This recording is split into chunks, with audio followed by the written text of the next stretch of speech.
नमस्कार दोस्तों, आपका स्वागत है मेरे YouTube चैनल स्टडी जीके गुरुजी पर। दोस्तों, मेरा नाम है ईश्वर पुरोहित।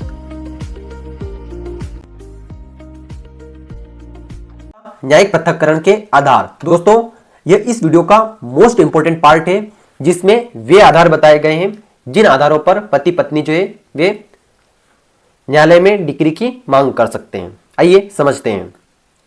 निम्नलिखित में से किन्हीं भी आधार पर पति पत्नी कोई भी पक्षकार न्यायिक पृथक्करण की याचिका न्यायालय में प्रस्तुत कर सकते हैं। क धारा 13 की उपधारा 1 में वर्णित आधार। इन आधारों के द्वारा दोनों पक्षकारों में से कोई भी अर्थात पति या पत्नी दोनों में से कोई भी याचिका प्रस्तुत कर सकता है जो निम्न है। दोस्तों, कुछ समय पहले हमने समझा था धारा 13 की उपधारा में ऐसे आधार बताए गए हैं जिन आधारों पर दोनों पक्षों में से कोई भी याचिका दायर कर सकता है। क्या आधार है, आइए उनको भी हम समझते हैं। पहला है कुछ समय के लिए पृथक्करण। पति या पत्नी एक दूसरे से अलग रहने का आवेदन दे सकते हैं यदि पति पत्नी ने एक दूसरे को कम से कम 1 वर्ष से अधिक समयावधि से छोड़ रखा हो। यदि दोस्तों मान लिया जाए पति और पत्नी दोनों 1 साल से अलग अलग रह रहे हैं, ऐसे अलग अलग रहने का एक आवेदन जो है वह दोनों पक्षों में से कोई भी पक्ष न्यायालय में दे सकता है कि हम 1 वर्ष से अधिक समय से अलग अलग रह रहे हैं। ऐसे में कुछ समय के लिए पृथक्करण के आधार पर हमें डिक्री प्रदान की जाए। दूसरा आधार है दोस्तों जारता या फिर व्यभिचार, जिसे एडल्टरी भी कहा जाता है। न्यायिक पृथक्करण की डिक्री इस आधार पर प्राप्त की जा सकती है कि दूसरे पक्ष ने अर्जीदार के अलावा किसी अन्य व्यक्ति के साथ मैथुन या लैंगिक संभोग किया है। इस प्रकार दोस्तों, यदि अर्जीदार के अलावा यदि दूसरे पक्ष के किसी अन्य व्यक्ति के साथ में कोई संबंध है तो ऐसे में दोस्तों पहला पक्ष जारता व्यभिचार अर्थात एडल्टरी के आधार पर धारा 13 उपधारा 1 के खंड 1 के तहत न्यायालय में डिक्री हेतु याचिका प्रस्तुत कर सकता है। अगला आधार है दोस्तों क्रूरता। यदि दूसरे पक्षकार ने विवाह अनुष्ठापित होने के उपरांत पहले पक्ष अर्थात अर्जीदार के साथ क्रूरता का व्यवहार किया है तो दोस्तों ऐसे में अर्जीदार जो है वह न्यायालय में डिक्री हेतु याचिका दायर कर सकता है। ऐसा धारा 13 की उपधारा 1 के खंड 1 क में उल्लेख किया गया है। चौथा आधार है दोस्तों अभित्याग। यदि दूसरे पक्ष ने अर्जीदार को 2 वर्ष या उससे अधिक समय की कालावधि के लिए अभित्याग कर दिया है तथा ऐसा अभित्याग बिना किसी प्रतिहेतु के तथा अर्जीदार की सहमति के बिना किया गया है तो न्यायिक पृथक्करण प्राप्त करने का अर्जीदार अधिकारी हो जाता है। इस प्रकार के अभित्याग में अर्जीदार के प्रति दूसरे पक्ष की लापरवाही तथा अत्यधिक उदासीनता भी शामिल है। ऐसा धारा 13 उपधारा 1 के खंड 1 ख में उल्लेख है। तो दोस्तों, यदि पहले पक्ष को जो न्यायालय में अर्जी दाखिल कर रहा है उस पक्ष को दूसरे पक्षकार ने 2 वर्ष या उससे भी अधिक समय के लिए छोड़ दिया है बिना किसी कारण के, बिना अर्जीदार की सहमति के, तो दोस्तों ऐसे में यह भी एक आधार बन जाता है। मान लिया जाए पहला पक्ष जो है वह अर्जीदार है और उसके प्रति दूसरा पक्ष जो है वह कोई लापरवाही बरत रहा है, उसका सही से ख्याल नहीं रख रहा है या फिर उसके प्रति अत्यधिक उदासीनता को वह अपना रहा है तो ऐसे में पहला पक्ष जो है वह न्यायालय में जा सकता है। अगला आधार है दोस्तों धर्म परिवर्तन। यदि दूसरा पक्षकार कोई अन्य धर्म अपनाने या किसी अन्य धर्म में परिवर्तित होने के कारण यदि हिंदू नहीं रह गया है तो अर्जीदार इस आधार पर न्यायिक पृथक्करण की मांग कर सकता है। ऐसा धारा 13 उपधारा 1 के खंड 2 में बताया गया है। अगला बिंदु दोस्तों विकृत चित्ता या पागलपन। यदि दूसरे पक्षकार का मस्तिष्क असाध्य रूप से विकृत हो चुका है या वह लगातार या बीच बीच में इस प्रकार की विकृत चित्ता से पीड़ित रहा हो कि अर्जीदार से यह अपेक्षा नहीं की जा सकती है कि वह प्रतिपक्षी के साथ रहे तो वह अर्जी प्रस्तुत कर सकता है। इस प्रकार न्यायिक पृथक्करण के हेतु अर्जी प्रस्तुत करते समय रोग असाध्य होना चाहिए याचिका संस्थित करते समय यह रोग विद्यमान होना चाहिए तथा ऐसा रोग विगत 2 वर्ष पुराना होना चाहिए। इस प्रकार दोस्तों विकृत चित्ता के लिए कुछ आवश्यक तत्व भी बताए गए हैं जिनका पालन किया जाना अनिवार्य है। और दोस्तों ऐसा आधार जो है वह धारा 13 उपधारा 1 के खंड 3 में बताया गया है। तो दोस्तों यदि कोई पक्ष जो है वह पागल हो गया है, विकृत चित्त हो गया है, तो ऐसे में दूसरा पक्ष जो है वह न्यायालय में जा सकता है। उसके लिए कुछ चीजों को यहां पर आपको ध्यान में रखना पड़ेगा। अगला आधार है दोस्तों कुष्ठ रोग। यदि दूसरा पक्ष 1 वर्ष से उग्र और असाध्य रूप से कोढ़ रूप से पीड़ित रहा हो तो पहला पक्ष न्यायालय में जा सकता है नहीं दोस्तों, जा सकता था। व्यक्तिक विद्या संशोधन अधिनियम 2019 की धारा 5 के द्वारा इस आधार को विलोपित कर दिया गया है। अब इस आधार पर न्यायिक पृथक्करण या विवाह विच्छेद की डिग्री प्राप्त नहीं की जा सकती है, ऐसा धारा 13 उपधारा 1 के खंड 4 में उल्लेख है। अगला बिंदु दोस्तों संचारी रोग, संक्रामक रोग से पीड़ित। यदि दूसरा पक्ष संचारी रोग या रतिजन्य रोग या फिर संक्रामक रोग से पीड़ित है, अर्थात दोस्तों ऐसा कोई रोग दूसरे पक्षकार को हो गया है कि यदि अर्जीदार ऐसे पक्ष के साथ में या उसके कांटेक्ट में रहेगा तो उससे भी ऐसा रोग हो सकता है। तो दोस्तों दूसरा पक्ष इस आधार पर डिक्री हेतु याचिका प्रस्तुत कर सकता है। यदि सामान्य शब्दों में समझे तो संचारी रोग ऐसा रोग है जो पति या पत्नी में से किसी एक को हो जाने, एक साथ रहने के कारण दूसरे पक्षकार को भी हो सकता है। इस हेतु आवश्यक है कि ऐसा रोग होना चाहिए जिसके फैलने की संभावना हो कि यह दूसरे पक्षकार को भी हो सकता है। इस प्रकार ऐसा यौन रोग स्पर्श द्वारा फैलने वाला होना चाहिए। दूसरा यह कि यह रोग पति या पत्नी को एक दूसरे के समागम करने के परिणाम स्वरूप नहीं हुआ होना चाहिए। दोस्तों इस आधार में यह बताया गया है कि यदि ऐसा कोई रोग है जो कांटेक्ट से, स्पर्श से आया है तो ऐसा रोग वास्तव में होना चाहिए, तभी दोस्तों इस आधार का आप उपयोग कर सकते हैं। ऐसा कोई यौन रोग होना चाहिए जो लंबे समय तक होने वाला हो, जो असाध्य हो अर्थात कभी भी खत्म होने वाला ना हो, जिसका कोई इलाज ना हो, ऐसा कोई रोग होना चाहिए। यदि ऐसा नहीं है तो आप इस आधार पर न्यायालय में नहीं जा सकते। दूसरा यह है कि मान लिया जाए पत्नी को ऐसा कोई रोग था और पति को उसके कांटेक्ट में होने से पति को ऐसा रोग हो गया। अब मान लिया जाए पत्नी जो है वह न्यायालय में जाती है और बोलती है कि मेरे पति को एक संचारी रोग है और यदि मैं उनके कांटेक्ट में रही तो मुझे भी वह रोग हो जाएगा। तो दोस्तों ऐसे में पत्नी न्यायालय में नहीं जा सकती क्योंकि पत्नी के द्वारा ही तो ऐसा रोग पति को हुआ है। अगला आधार है दोस्तों संसार का परित्याग या फिर प्रवज्जा ग्रहण करना। यदि दूसरा पक्षकार प्रवज्जा ग्रहण कर चुका है या सन्यासी हो चुका है, जिसे दुनिया से, मोह माया से कोई लेना देना नहीं है, जिसे सिविल मृत्यु भी माना जा सकता हो, यदि इस प्रकार दूसरे पक्षकार के द्वारा संसार का परित्याग करने के कारण भी डिक्री हेतु याचिका प्रस्तुत की जा सकती है, ऐसा धारा 13 की उपधारा 1 के खंड 6 में उल्लेख है। अगला आधार है दोस्तों प्रकल्पित मृत्यु, अर्थात दोस्तों उसकी वास्तव में मृत्यु नहीं हुई है परंतु दोस्तों हमें पता भी नहीं है कि वह जीवित है या नहीं। तो दोस्तों इस आधार पर भी कोई पक्ष जो है वह न्यायालय में जा सकता है। यदि प्रतिपक्षी या दूसरा पक्षकार 7 वर्ष या उससे अधिक समय से गायब है या नहीं सुना गया है कि वह जीवित है, जिन्होंने स्वाभाविक रूप से ऐसा सुना होता यदि वह जीवित रहा होता, तो इस आधार पर भी डिक्री की मांग की जा सकती है।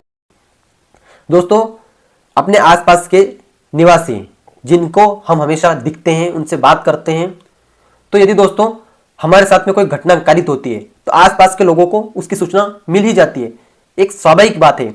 अर्थात आसपास के लोगों को भी पता नहीं है कि वह जीवित है या नहीं, तो दोस्तों इस आधार पर भी डिक्री की मांग की जा सकती है। न्यायिक पृथक्करण की डिक्री के लिए पत्नी को कुछ अतिरिक्त आधार भी दिए हैं जो कि धारा 13 की उपधारा 2 में वर्णित है। तो दोस्तों इसको हमने ऊपर भी समझ लिया था कि धारा 13 के उपधारा 1 में दोनों पक्ष जो है वे उल्लेखित आधार पर न्यायालय में जा सकते हैं और धारा 13 की उपधारा 2 में जो आधार दिए गए हैं उन पर केवल पत्नी ही न्यायालय में जा सकती है। पत्नी के लिए अतिरिक्त आधार, धारा 13 की उपधारा 2 के अनुसार पत्नी को प्राप्त अतिरिक्त आधार, पहला पति द्वारा बहुविवाह। यदि अर्जीदार के पति ने अधिनियम के पारित होने से पूर्व दूसरा विवाह कर लिया था या पति द्वारा विवाह की गई कोई पत्नी विवाह के समय जीवित थी तो इस आधार पर भी डिक्री हेतु याचिका प्रस्तुत की जा सकती है। इस आधार पर भी डिक्री हेतु याचिका तभी प्रस्तुत की जा सकती है यदि ऐसी पूर्व पत्नी जीवित हो। ऐसा धारा 13 की उपधारा 2 के खंड 1 में उल्लेख है। तो दोस्तों यदि दोस्तों पति ने एक से अधिक विवाह किए हैं तो इस आधार पर पत्नी न्यायालय में जा सकती है कि उसके पति ने किसी दूसरी पत्नी के होते हुए अर्जीदार के साथ में विवाह कर लिया है। अगला बिंदु दोस्तों, पति बलात्कार, गुदामेथुन अथवा पशुगमन का दोषी हो। यदि पति बलात्कार, गुदामेथुन या पशुगमन का दोषी है तो पत्नी इन आधारों में से किसी भी आधार पर याचिका द्वारा डिक्री की मांग कर सकती है। धारा 13 उपधारा 2 के खंड 2 में ऐसा उल्लेख है। अगला आधार है दोस्तों भरण पोषण का आदेश। यदि हिंदू दत्तक एवं भरण पोषण अधिनियम 1956 की धारा 18 तथा दंड प्रक्रिया संहिता की धारा 125 के अंतर्गत दायर किए गए आवेदन पर यदि कोई डिक्री या आदेश पति के भरण पोषण देने के संबंध में पारित कर दिया जाता है कि पत्नी अलग रहती है और ऐसी डिक्री या आदेश के पारित होने के 1 वर्ष या उससे अधिक समय से पक्षकारों के मध्य पुनः सहवास नहीं हुआ है तो ऐसी स्थिति में पत्नी याचिका प्रस्तुत करने की अधिकारिणी है। धारा 13 की उपधारा 2 के खंड 3 में ऐसे आधार का उल्लेख है। तो दोस्तों सामान्य शब्दों में इसे समझें तो किसी भी कोर्ट में यदि पति और पत्नी के मध्य मेंटेनेंस का केस चल रहा है,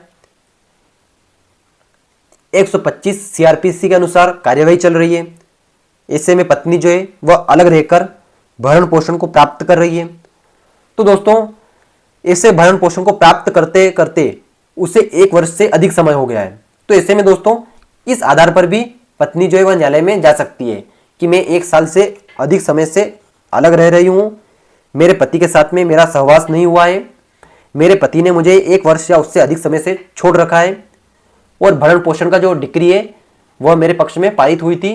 अगला बिंदु दोस्तों यौवन का विकल्प। दोस्तों यह आधार भी पत्नी को प्राप्त है यदि पत्नी का विवाह 15 वर्ष की आयु पूर्ण होने से पहले ही किया गया था। अर्थात दोस्तों यदि किसी लड़की का विवाह उसकी 15 वर्ष की आयु पूर्ण होने से पहले ही कर दिया गया था, अर्थात बाल विवाह हुआ था, तथा यदि उसने 15 वर्ष की आयु प्राप्त करने के उपरांत तथा 18 वर्ष की आयु पूर्ण करने से पहले विवाह का निराकरण कर दिया है, अर्थात वह साथ रहना चाहती है या विवाह विच्छेद चाहती है, इस बात का निराकरण कर लिया है तो वह इस आधार पर भी डिक्री की मांग कर सकती है। ऐसा धारा 13 की उपधारा 2 के खंड 4 में उल्लेख है। तो दोस्तों यदि कोई पत्नी है जिसका विवाह 15 वर्ष की आयु होने से पहले कर दिया गया था, उसके बाद में जब वह 15 वर्ष की हो जाती है तो 15 वर्ष के होने के बाद और 18 वर्ष की होने से पहले उसे न्यायालय में जाना पड़ेगा इस आधार को लेकर कि मैं यौवन के विकल्प के आधार पर अपने विवाह का निराकरण करना चाहती हूँ, मैं साथ रहना चाहती हूँ या फिर विवाह विच्छेद चाहती हूँ, अलग अलग रहना चाहती हूँ। तो दोस्तों ये एक अच्छा आधार जो है वह एक पत्नी को प्राप्त है। इसके लिए पत्नी द्वारा विवाह उपरांत संभोग हुआ है या नहीं हुआ है इसका कोई भी महत्व नहीं है। महत्व किस बात का है, वह 15 वर्ष से अधिक आयु को प्राप्त करने के बाद और 18 वर्ष की आयु पूर्ण करने से पहले न्यायालय में गई है। यह दोस्तों एक इंपॉर्टेंट बात है। उसके लिए विवाह उपरांत संभोग हुआ है या नहीं यह बात कोई भी महत्व नहीं रखती है। यदि पत्नी 15 वर्ष की आयु प्राप्त करने के बाद तथा 18 वर्ष की आयु प्राप्त करने से पहले बीच में कभी भी याचिका प्रस्तुत कर सकती है। अगला बिंदु दोस्तों, क्या न्यायिक पृथक्करण की डिक्री को खारिज किया जा सकता है। दोस्तों ये एक बहुत से लोगों के मन में यह सवाल उत्पन्न होता है कि क्या न्यायिक पृथक्करण की डिक्री को खारिज किया जा सकता है। जब कोर्ट के द्वारा ऐसी डिक्री तो ले लेंगे पर यह खारिज होगी या नहीं होगी। तो दोस्तों मैं आपको बता दूं, जी हाँ दोस्तों, जैसा कि मैं पहले ही बता चुका हूं, यदि दोनों पक्ष डिक्री प्राप्त होने के बाद यदि पुनः एक दूसरे के साथ निवास करने लगते हैं तो उन दोनों में से किसी भी पक्ष के आवेदन और कथन से संतुष्ट होकर न्यायालय ऐसी डिक्री को खारिज कर सकता है। अगला प्रश्न जो सभी लोगों के मन में उत्पन्न होता है कि न्यायिक पृथक्करण की डिक्री हेतु याचिका आवेदन कहां पेश होता है। तो दोस्तों ऐसी डिक्री हेतु याचिका या आवेदन जिला न्यायालय या अतिरिक्त जिला न्यायाधीश महोदय की कोर्ट में प्रस्तुत होता है। और दोस्तों धारा 9 के आवेदन को जिस प्रकार से तैयार किया जाता है उसी प्रकार से दोस्तों इस आवेदन को तैयार किया जाता है। जिस प्रकार से एक सिविल वाद को तैयार किया जाता है उसी प्रकार से धारा 10 के आवेदन को या याचिका को तैयार किया जाता है। इस बात का आपको ध्यान रखना है। अगला बिंदु दोस्तों, न्यायिक पृथक्करण की डिक्री कितने समय के लिए होती है। दोस्तों यह प्रश्न भी कई लोगों के मन में उत्पन्न होता है कि न्यायिक पृथक्करण की जो डिक्री होती है वह कितने समय के लिए होती है, 1 वर्ष के लिए, 2 वर्ष के लिए, 3 वर्ष के लिए। तो दोस्तों न्यायिक पृथक्करण की अवधि निर्धारित नहीं होती है और यह अलग अलग हो सकती है। अर्थात दोस्तों किसी केस में 1 वर्ष भी हो सकता है, किसी केस में 2 वर्ष भी हो सकता है। सभी केस में अलग अलग होता है, एक जैसा नहीं होता है। यह तब तक जारी रहती है जब तक न्यायालय के द्वारा डिक्री में बताई गई शर्तों का पालन नहीं कर लिया जाता है या फिर कोई और अन्य कानूनी फैसला नहीं लिया जाए। तो दोस्तों जैसा कि मान लिया जाए कि कोर्ट ने उसमें कुछ शर्तें लिख दी कि इनका पालन जब तक नहीं होगा तब तक डिक्री है वह चलती रहेगी, तो तब तक वह डिक्री चलेगी।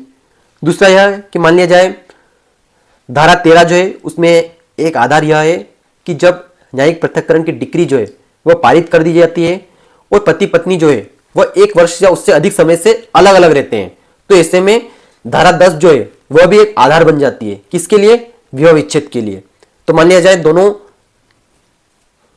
जाए धारा 10 की डिक्री जो है वह न्यायालय के द्वारा पारित कर दी गई, दोनों पक्ष अलग अलग रह रहे हैं। अब उस डिक्री में लिखा हो या ना लिखा हो ये एक अलग बात है कि कब खत्म होगी, परंतु दोस्तों जैसा ही 1 वर्ष खत्म होता है दोनों पक्षों को यह एक आधार प्राप्त हो जाता है कि वह न्यायिक पृथक्करण की डिक्री जो है उसका निष्पादन 1 वर्ष तक हो गया है। इस आधार पर वे न्यायालय में जा सकते हैं और धारा 13 की याचिका प्रस्तुत कर सकते हैं। तो इस प्रकार से कोई अन्य कानूनी फैसला जब लिया जा रहा है तो ऐसे में भी न्यायिक पृथक्करण की डिक्री को समाप्त कर दिया जाता है। मान लिया जाए न्यायिक पृथक्करण की डिक्री चल ही रही है और दोनों पक्षों के द्वारा विवाह विच्छेद कर लिया जाता है, तो ऐसे में न्यायिक पृथक्करण की जो डिक्री है वह स्वतः समाप्त हो जाएगी, क्योंकि उन दोनों के मध्य जो संबंध था वह स्थायी रूप से समाप्त हो गया है। अगला प्रश्न है दोस्तों, न्यायिक पृथक्करण के लिए विवाह के कितने समय बाद आवेदन किया जा सकता है। तो दोस्तों मैं आपको बता दूं, न्यायिक पृथक्करण के लिए विवाह के बाद किसी भी समय आवेदन किया जा सकता है। अगला बिंदु दोस्तों, न्यायिक पृथक्करण के परिणाम। पहला परिणाम है सहवास के दायित्व से मुक्ति। अर्थात दोस्तों जब न्यायिक पृथक्करण की डिक्री धारा 10 की डिक्री जब मिल जाती है तो उसके क्या क्या परिणाम होते हैं, उस डिक्री के प्राप्त होने के बाद क्या क्या परिणाम हमको प्राप्त होते हैं। तो पहला यह है कि सहवास के दायित्व से मुक्ति। अर्थात दोस्तों डिक्री के प्राप्त होने के उपरांत दोनों पक्षों को साथ साथ रहने के दायित्व से मुक्ति मिल जाती है। दोनों एक साथ रहने के लिए विवश नहीं होते हैं, वे स्वतंत्र हैं अलग अलग रहने के लिए। दूसरा है पुनर्विवाह करने पर प्रतिबंध। न्यायिक पृथक्करण की डिक्री के द्वारा पक्षकार सहवास करने से मुक्त होते हैं, विवाह संबंध से मुक्त नहीं होते हैं। इस प्रकार डिक्री उपरांत भी कोई भी पक्ष पुनर्विवाह नहीं कर सकता है। क्यों नहीं कर सकता है? क्योंकि अभी भी वे दोनों पति पत्नी हैं, उनके मध्य का जो संबंध है वह अस्थायी रूप से खत्म किया गया है, स्थायी रूप से खत्म नहीं किया गया है। अगला बिंदु दोस्तों, मूल विवाह का अस्तित्व। डिक्री प्रदान किए जाने के बाद विवाह समाप्त नहीं हो जाता। ऐसे विवाह का प्रभाव कानून में वैध विवाह के समान ही होता है। ऐसे में दोनों पक्ष अपने दायित्वों या कर्तव्यों से मुक्त नहीं हो सकते हैं, क्योंकि ऐसे विवाह अस्तित्व में होता है, वे केवल सहवास से ही मुक्ति पा सकते हैं। अगला पॉइंट है दोस्तों, विवाह विच्छेद का आधार। यदि डिक्री प्राप्त होने के 1 वर्ष या उससे अधिक समय तक दोनों पक्ष वापस एक दूसरे के सहवास में नहीं आते हैं या दोनों पक्षों में कोई सुलह समझौता नहीं हो पाता है तो डिक्री के 1 वर्ष बाद यह विवाह विच्छेद का आधार बन जाता है। इस प्रकार न्यायिक पृथक्करण की डिक्री 1 वर्ष तक जारी रहने के बाद विवाह विच्छेद का आधार बनकर सामने आ सकती है। दोनों पक्ष का 1 वर्ष तक डिक्री प्राप्त होने के बाद समझौता नहीं होता है तो ऐसे में कोई भी पक्ष इस आधार पर भी न्यायालय में जा सकता है कि डिक्री के निष्पादन के 1 वर्ष के बाद दोनों पक्षों में कोई सुलह समझौता नहीं हुआ है तो आगे भी कोई आसार नहीं है कि सुलह समझौता होगा, तो ऐसे में हमें विवाह विच्छेद की डिक्री दे दो। इस आधार पर भी विवाह न्यायालय में जा सकता है, यह भी एक आधार बन जाएगा। अगला पॉइंट है दोस्तों, महत्वपूर्ण पॉइंट है, क्या न्यायिक पृथक्करण वर्तमान समय के अनुकूल है? जी हाँ दोस्तों, अनुकूल है। यदि हम हिंदू धर्म की बात करें तो हिंदू धर्म में रीति रिवाजों या स्त्रोतों में कहीं पर भी न्यायिक पृथक्करण या विवाह विच्छेद जैसे शब्दों की कल्पना नहीं की गई है, क्योंकि ऐसे शब्द उस समय अस्तित्व में ही नहीं थे। किंतु यदि वर्तमान समय की बात की जाए तो अब विवाह एक संस्कार व जन्मों जन्म का बंधन नहीं रह गया है। ऐसे में न्यायिक पृथक्करण विवाह विच्छेद जैसे बड़े कदमों को उठाने से पूर्व पक्षकारों को वापस अपना घर बसाने हेतु एक मौका या अवसर प्रदान करता है। इस प्रकार न्यायिक पृथक्करण वर्तमान समय के अनुकूल है। न्यायिक पृथक्करण को धारा 13 का विकल्प माना गया है। ऐसे में न्यायालयों को यह विवेकाधिकार दिया गया है कि वे मामले की परिस्थितियों को देखते हुए अपने विवेक से धारा 13 विवाह विच्छेद की सहायता वाले प्रकरण में धारा 13 विवाह विच्छेद न करते हुए धारा 10 के अंतर्गत न्यायिक पृथक्करण की डिक्री दे सकते हैं। तो इस प्रकार से भी न्यायिक पृथक्करण वर्तमान समय के अनुकूल है। तो आशा करता हूं दोस्तों आपको आज का टॉपिक अच्छे से समझ में आ गया होगा। यदि दोस्तों अभी भी आपको कुछ डाउट है या कुछ सुझाव है तो आप कमेंट में बता सकते हैं। दोस्तों यदि वीडियो अच्छा लगा हो तो वीडियो को लाइक करें, कमेंट करें और वीडियो को अधिक से अधिक शेयर करें। ऐसे ही वीडियो देखने के लिए मेरे चैनल को सब्सक्राइब करें और बेल आइकन प्रेस करें, जिससे नई वीडियो आप तक पहुंचते रहें। धन्यवाद दोस्तों, मिलते हैं नई वीडियो में, तब तक जय हिंद, जय भारत, टेक केयर।